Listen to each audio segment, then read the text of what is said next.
সপ্তাহের বাকি দিনগুলো একরকমভাবে কেটে যাওয়ার পর শনি রবিবারটার অপেক্ষায় বসে থাকি, কারণ এই দুটো দিন কর্তামশাই বাড়িতে থাকে।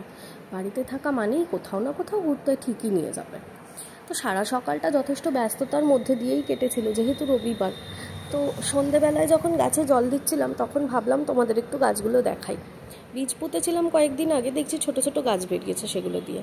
মাম্পাই একটু বাইরের দিকে দেখতে চাইলো, দরজাটা খুলে দিলাম সেই জন্য। তারপর ওকে জামা কাপড় পরিয়ে বসিয়ে রেখেছি, দিয়ে নিজেরা রেডি হতে গেছি। আর ও বসে বসে ভাবছে কতক্ষণে যে এদের কাজ কমপ্লিট হবে আর আমরা ঘুরতে যাব। এই সব ভাবতে ভাবতেই ও হঠাৎ করেই দেখলো যে আমরা ঘুরতে যাওয়ার জন্য ফাইনালি রেডি, এবং বেরোলাম।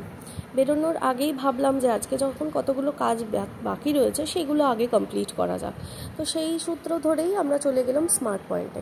আমাদের এখানে একটা স্মার্ট পয়েন্ট আছে, ছোট হলেও অনেক জিনিসপত্র পাওয়া যায় ওখানে। মাম্পায়ের যখন কোনো জিনিস দরকার লাগে, যেমন চিজ, মাখনা, এইসব জিনিসগুলো আমরা মোটামুটি দরকার পড়লে ওই স্মার্ট পয়েন্টেই চলে যাই, ওখানে অ্যাভেলেবেল থাকে। তো ওখান থেকে জিনিসপত্র কিনে নিয়ে বেরিয়ে আসার পর ও একটু গাড়ি প্র্যাকটিস করা স্টার্ট করলো।